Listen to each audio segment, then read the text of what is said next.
Good morning everyone, welcome back to my YouTube channel. आज की class में हम करेंगे इंडियन पॉलिटी और इंडियन पॉलिटी की हम 5th क्लास का रिवीजन हैंड रिटन नोट्स की फॉर्म में करेंगे। इससे पहले हमने 1 से 4 इंडियन पॉलिटी की क्लास को कर लिया है, उनकी प्लेलिस्ट बनी हुई है। अगर आपने वो ना देखे तो पहले वो देख लें, उसके बाद ये देखें। और आज की क्लास में हम करेंगे भारत का संवैधानिक विकास पार्ट नंबर 2। इससे पहले पार्ट हमने 4th क्लास में किया है, तो पहले वो देख लें, बाद में ये देखें। और इस क्लास में हम एसएससी नायक फाउंडेशन बैच के हैंड रिटन नोट्स का रिवीजन करते हैं। अगर आप हमारे चैनल पर नए हैं तो चैनल को सब्सक्राइब जरूर करें ताकि डेली आपको ऐसी क्लास मिलती रहे। और इस क्लास की पीडीएफ के लिए हमारे इस व्हाट्सएप नंबर पर मैसेज करें, कॉल नहीं, ओनली मैसेज करें तो इस क्लास की पीडीएफ भी वहां पर मिल जाएगी। चलिए देर न करते हुए हम हमारी क्लास को शुरू कर देते हैं। तो कल हमने किया था 1781 के एक्ट ऑफ सेटलमेंट तक। आज हम उससे नेक्स्ट बढ़ेंगे, पिट्स इंडिया एक्ट 1784। और इसका नाम पिट्स इंडिया एक्ट क्यों पड़ा था? जैसे 1773 में रेगुलेटिंग एक्ट आया था और उसका नाम नॉर्थ एक्ट भी उसको कहा जाता था। क्यों? क्योंकि उसमें ब्रिटिश प्रधानमंत्री था विलियम नॉर्थ, और इसी समय ब्रिटिश प्रधानमंत्री था विलियम पिट, तो इनके नाम पर इसका नाम रखा गया पिट्स इंडिया एक्ट। और यह फोकस बिल में संशोधन करके बनाया गया था। और फोकस बिल किसने बनाया था? नॉर्थ और फोकस की मिलीजुली सरकार जब बनी थी और ये गिर गई थी, तो इन दोनों ने एक बिल बनाया था जिसे कहा जाता है फोकस बिल। और फोकस बिल में ही संशोधन करके पिट्स इंडिया एक्ट 1784 को तैयार किया गया था। ईस्ट इंडिया कंपनी जो व्यापार करने के लिए आई थी, और इसका शुरुआती नारा था भूभाग नहीं व्यापार। लेकिन धीरे धीरे यह भारतीय राजनीति में भी पार्टिसिपेट करने लग गई, यानी कि उसमें भी इंटरफेयर करने लग गई। गवर्नर जनरल की भी पावर बढ़ गई, सुप्रीम कोर्ट भी निर्णय देने लग गया। और बीओडी जहाँ की संख्या 24 थी, उसमें भी कुछ ऐसी गतिविधियां होने लग गई कि 1773 के रेगुलेटिंग एक्ट के बाद 1784 का पिट्स इंडिया एक्ट लाना पड़ा। 1784 के एक्ट से ईस्ट इंडिया कंपनी के व्यापारिक और राजनीतिक कार्य अलग अलग कर दिए गए। यानी कि अब बीओडी, पहले केवल बीओडी होता था जिसके 24 सदस्य होते थे, लेकिन अब बीओडी और बीओसी दो संस्थाएं बना दी गई जिसमें ईस्ट इंडिया कंपनी के व्यापारिक और राजनीतिक कार्य अलग अलग कर दिए गए। बीओडी व्यापार संबंधी कार्य करेगा जिसमें 24 सदस्य होंगे, और BOC board of control east India company के राजनीतिक कार्य करेगा जिसमें 6 सदस्य होंगे और इसमें नागरिक संबंधी मामले होंगे। और बीओसी जो बोर्ड ऑफ कंट्रोल है, इसका अध्यक्ष ब्रिटिश मंत्रिमंडल का एक सदस्य होगा। और जो ये कार्य हैं इन पर नियंत्रण किसका होगा? गवर्नर जनरल का नियंत्रण होगा। बीओसी की अनुमति के बिना गवर्नर जनरल न तो किसी राजा से संघर्ष करेगा और न ही आश्वासन देगा। यानी कि 1784 के एक्ट में बता दिया गया कि गवर्नर जनरल अपनी इच्छा से न तो किसी राजा की हेल्प कर सकता है और न ही किसी राजा से युद्ध कर सकता है, और युद्ध करने के लिए उसको बीओसी की अनुमति लेनी अनिवार्य होगी।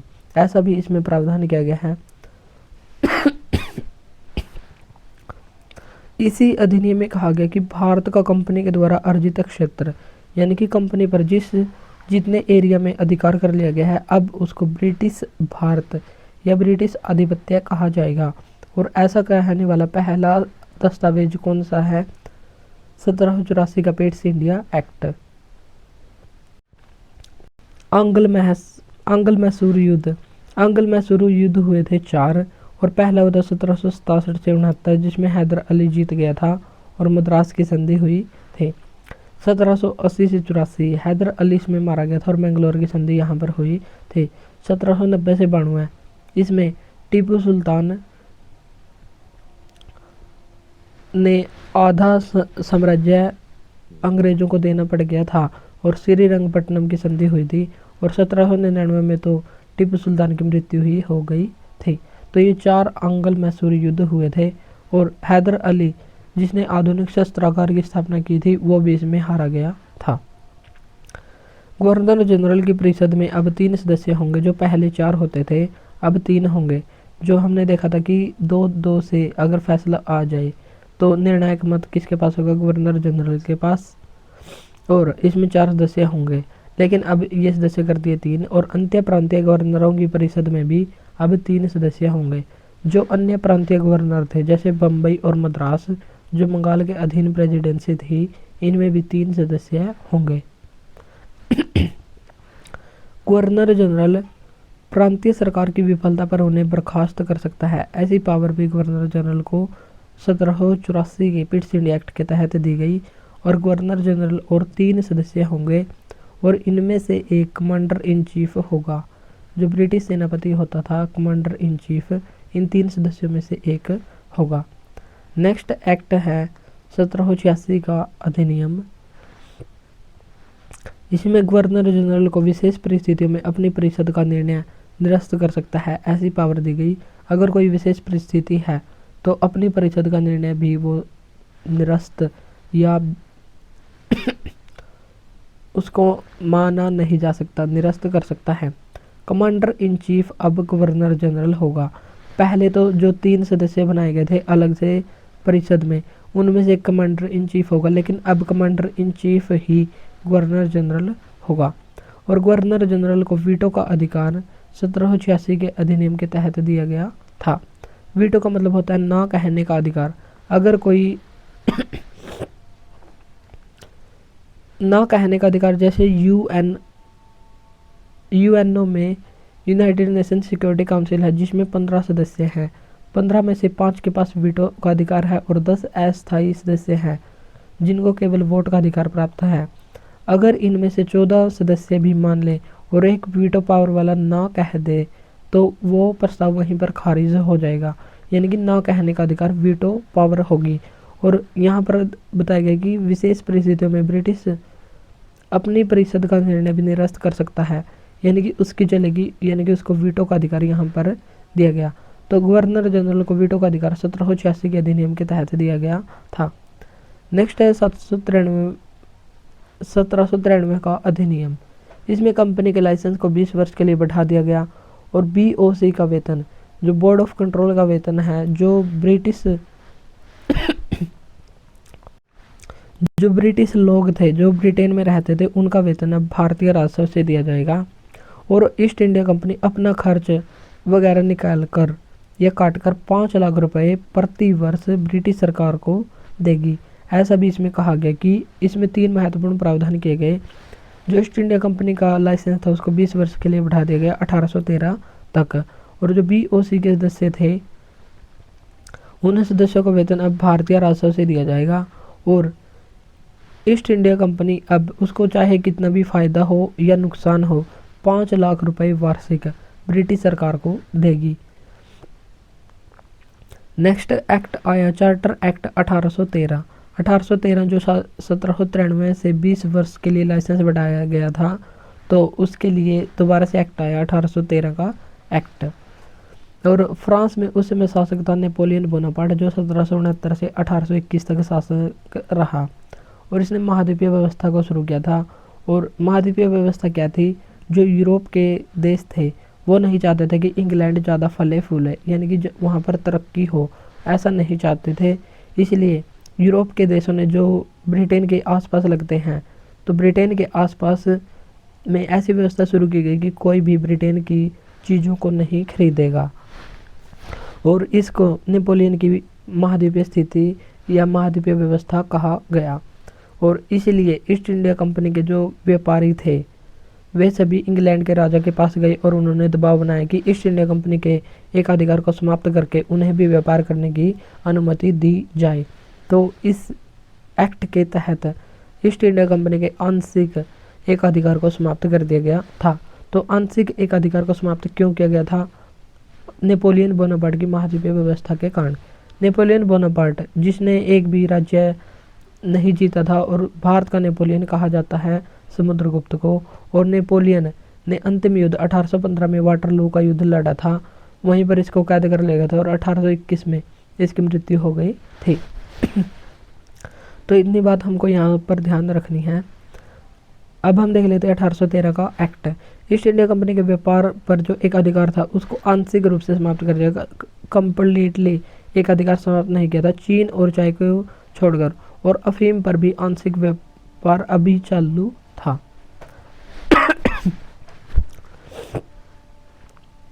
व्यापार का अधिकार पूर्वी देशों के साथ मिला था और ईसाई मिशनरियों को इसी अधिनियम के तहत भारत में धर्म प्रचार की छूट दी गई थी। 2011 की जनगणना अगर हम देखें तो हिंदू की जनसंख्या कितने प्रतिशत थी? 79.8%, मुस्लिम थी 14.2% और ईसाइयों की थी 2.3%। जो बौद्ध थे,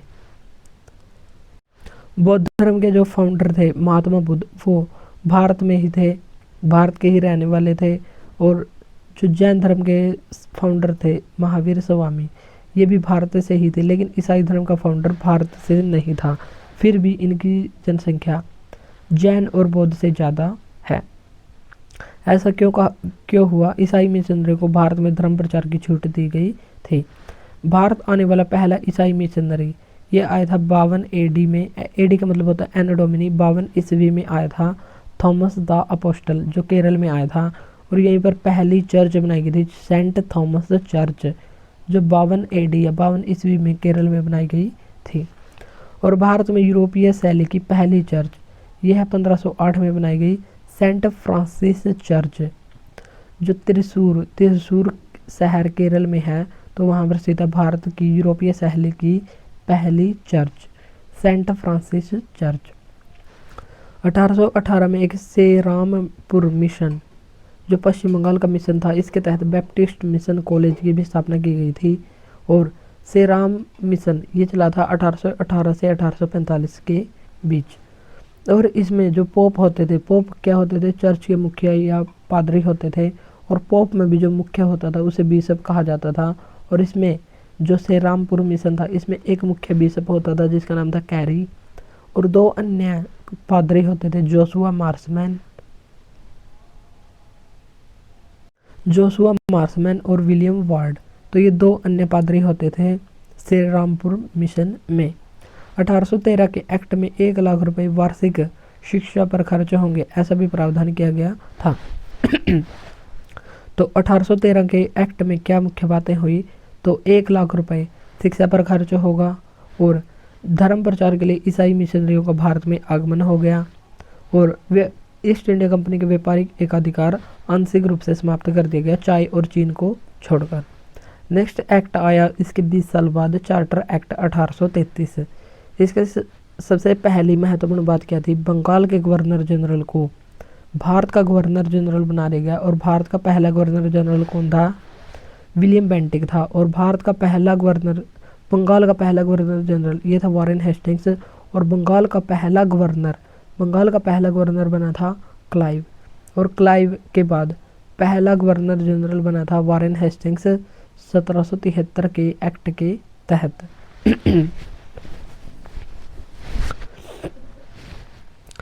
गवर्नर जनरल और उसकी परिषद पूरे भारत के लिए अब विधि बनाएगी। यानी कि पहले केवल बंगाल का होता था, लेकिन अब भारत का बन गया तो भारत का ही कानून बनाएगी। प्रांतीय गवर्नर भी विधि बनाते थे, अब उनकी शक्तियां छीन ली गई। जो प्रांत थे, जैसे कि वहाँ पर बम्बई, मद्रास इत्यादि प्रांत थे, वो भी अपनी विधि या कानून बनाते थे। जो 1726 के अधिनियम के तहत उनको पावर दी गई थी कि वे अपने कानून बना सकते हैं, लेकिन 1833 के अधिनियम के तहत उनकी ये पावर छीन ली गई। अब संपूर्ण भारत के लिए कानून भारत का गवर्नर जनरल ही और उसकी परिषद ही बनाएंगे।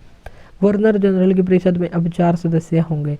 पहले 4 होते थे, फिर 3 कर दिए और अब फिर 4 सदस्य कर दिए। और 3 सदस्य तो ऐसे ही होंगे और चौथा सदस्य विधि सदस्य होगा और इसका वोट का अधिकार प्राप्त नहीं होगा।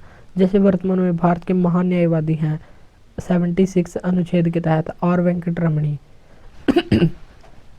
वर्तमान में हैं और ये संसद की बैठकों में तो भाग ले सकते हैं लेकिन वोट नहीं कर सकते। ये विधि प्रमुख सदस्य होते हैं। तो उसी समय गवर्नर जनरल की परिषद में भी 4 सदस्य होंगे और चौथा सदस्य विधि सदस्य होगा और इसको वोट का अधिकार प्राप्त नहीं होगा। और चौथे विधि सदस्य के रूप में मैकाले को शामिल किया गया था और इसमें वोट केवल 3 सदस्य ही देंगे। और पहला विधि आयोग जिसकी स्थापना 1834 में की गई थी, 1833 के अधिनियम के तहत इसका अध्यक्ष मैकाले को बनाया गया था और इसमें टोटल 4 सदस्य होते थे।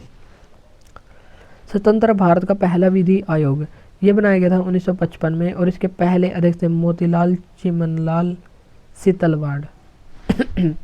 यानी कि MCC तलवाड़ इसके पहले अध्यक्ष होते थे। और वर्तमान में 23वां विधि आयोग अभी हाल ही में 1 सितंबर 2024 से 31 अगस्त 2027 तक बना दिया गया है और इसके अध्यक्ष हैं BP सिन्हा। और इससे पहले जो 22वां अध्यक्ष था, इसके अध्यक्ष थे ऋतुराज अवस्थी। तो इतना हमको ध्यान रखना है। विधि आयोग का कार्य क्या होता है? इसका कार्य होता है कानूनों का आंकलन करना। आंकलन का मतलब क्या होता है? DPSP को केंद्र में रखकर कानून का निर्माण करते हुए, DPSP को केंद्र में रखकर देखना कि ये कानून सही है या नहीं। या कानूनों का निर्माण करते हुए DPSP की अवहेलना तो नहीं हुई है, यह देखना ही कानूनों का आंकलन होगा। जो विधि आयोग है यह विधि और न्याय मंत्रालय की सलाहकारी समिति यह संस्था है। IPC होते हैं इंडियन पेनल कोड, जो भारतीय दंड संहिता होती है 1860, लेकिन ये लागू हुई थी 1 जनवरी 1862 को। और इसमें धाराओं की संख्या थी 511 और वर्तमान BNS हो गई है, भारतीय न्याय संहिता हो गई है और भारतीय न्याय संहिता 2023, और ये लागू हुई है 1 जुलाई 2024 को। और इसमें 368 धाराएं हैं। इसी के तहत भारतीय शिक्षा अधिनियम 1872, जिसमें किसी भी सजा के लिए जिसमें किसी भी अपराध के लिए सजा का प्रावधान किया जाता है, पुलिस गिरफ्तारी से लेकर जज के द्वारा बरी करने या सजा देने तक की प्रक्रिया को दंड प्रक्रिया संहिता कहते हैं। और ये 1973 से संबंधित है और इसको लागू 1 अप्रैल 1974 को किया गया था। और इसी समय भारत में इसी दिन 1 अप्रैल 1973 को, इससे 1 साल पहले भारत में टाइगर प्रोजेक्ट भी शुरू हुआ था। कंपनी का व्यापारिक एक अधिकार अब पूर्णतः समाप्त कर दिया गया। कंपनी जो चीन व चाय के साथ एक अधिकार था उसको भी अब एंड कर दिया गया है। तो 1833 के अधिनियम में कंपनी के पूर्ण या कंप्लीट एक अधिकार मोनोपोली को समाप्त कर दिया है। व्यापारिक एक अधिकार आंशिक रूप से समाप्त किया था 1813 में और पूर्णतः समाप्त कर दिया 1833 के अधिनियम में। सिविल सेवा में खुली भर्ती का प्रयास किया गया, जिसमें जाति, लिंग, रंग, जन्म स्थान आदि के आधार पर कोई भेदभाव नहीं होगा, ऐसा प्रयास किया गया। लेकिन कंपनी ने इसका विरोध किया और इसलिए ये सिविल सेवा में जो खुली भर्ती का प्रयास था वह सफल नहीं हो पाया। 1833 के अधिनियम के तहत ही दास प्रथा का उन्मूलन किया गया, यानी कि इसका अंत किया गया था। और व्यक्ति की इच्छा के बिना ही जबरन कार्य करवाना दासता कहलाता है। और इस दास प्रथा का अंत या उन्मूलन 1833 के अधिनियम के तहत किया गया। अगर पूछा जाए कि दास प्रथा को अवैध कब घोषित किया गया, तो धारा 5 के तहत 1843 में एलन ब्रो गवर्नर जनरल थे उस समय, उनके द्वारा इसको अवैध घोषित किया गया था। और बंगाल में दास निर्यात, दासों को पहले विदेशों में भेजा जाता था और दास निर्यात पर रोक 1789 में लगाई गई थी, जिस समय अमेरिका में संविधान लागू हुआ था। तो इस समय बंगाल में दास निर्यात पर रोक लगाई गई थी। और दास प्रथा का अवैध घोषित किया गया 1843 एलन ब्रो ने। और दास प्रथा का अंत या उन्मूलन किस अधिनियम के तहत किया गया? 1833 के अधिनियम के तहत। अब है चार्टर एक्ट 1853, जो अंतिम चार्टर एक्ट है। और चार्टर एक्ट क्या होते थे? जो कंपनी होती थी ईस्ट इंडिया कंपनी, उसको लाइसेंस देने के लिए चार्टर एक्ट लाए जाते थे, राजलेख अधिनियम लाए जाते थे। लेकिन 1857 में एक क्रांति हुई और 1857 की क्रांति के बाद 1858 में भारत शासन अधिनियम आया, जहां पर ईस्ट इंडिया कंपनी के शासन का अंत कर दिया गया और क्राउन का रूल सीधा भारत पर शुरू हो गया। और क्राउन का रूल रहा 1858 से 1947 तक।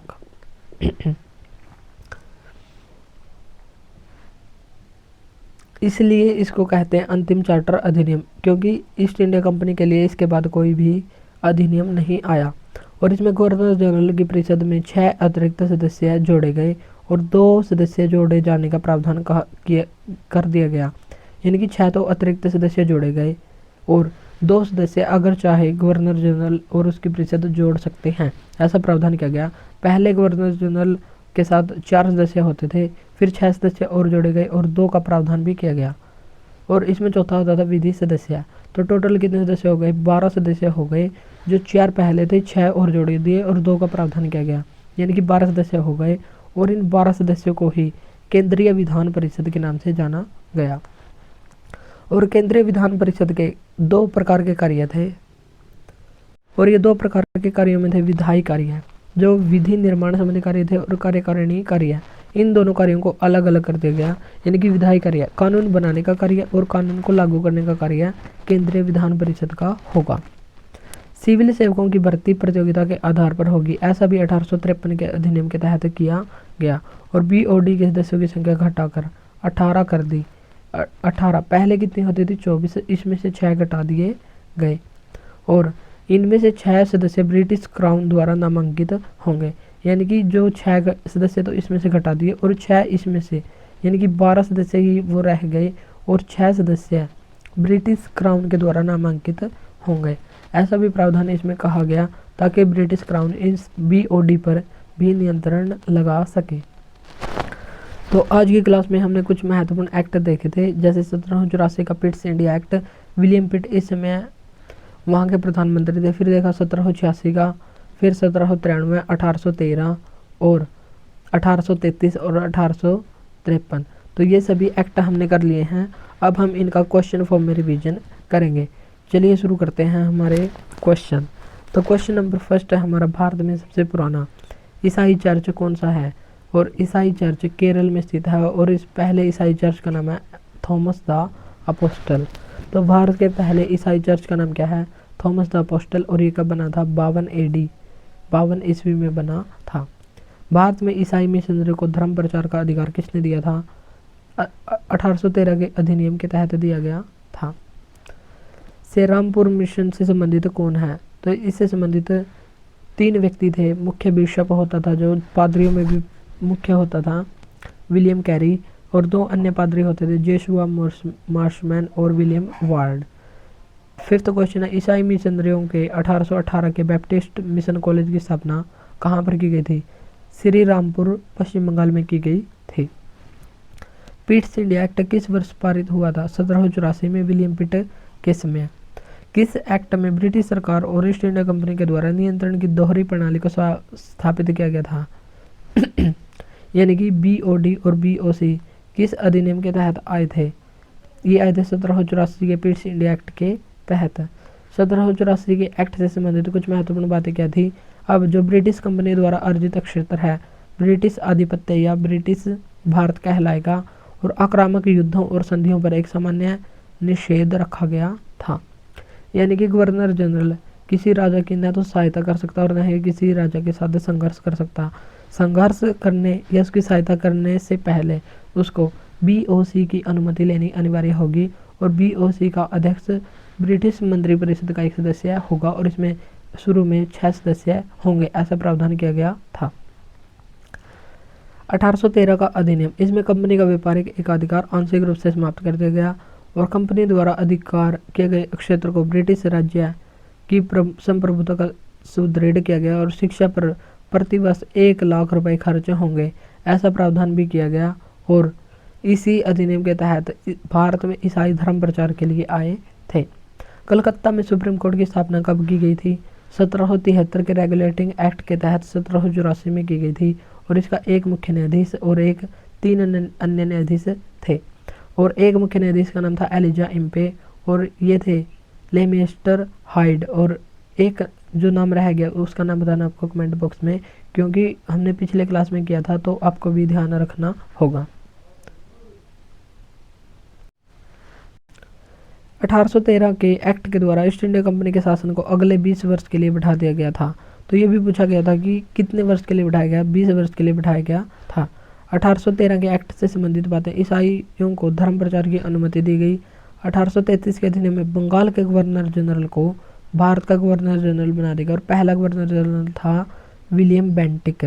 विलियम बेंटिक जिसने 1829 में सती प्रथा का अंत करवाया था राजा राम मोहन राय की सहायता से। 1833 का अधिनियम, इसकी महत्वपूर्ण बातें थी, कंपनी का एकाधिकार आंशिक पूर्णतः समाप्त कर दिया गया। बंगाल का गवर्नर जनरल भारत का गवर्नर जनरल बन गया। बॉम्बे और मद्रास कानून बनाने की शक्ति से वंचित हो गए। पहले ये कानून बना सकते थे, लेकिन 1833 के अधिनियम में इनके कानून बनाने पर भी प्रतिबंध लगा दिया गया। 1833 का अधिनियम, चीन के साथ व्यापार का ईस्ट इंडिया कंपनी का एकाधिकार समाप्त हो गया। पहले चीन और चाय का व्यापार में एक अधिकार प्राप्त था, लेकिन अब वो भी समाप्त हो गया।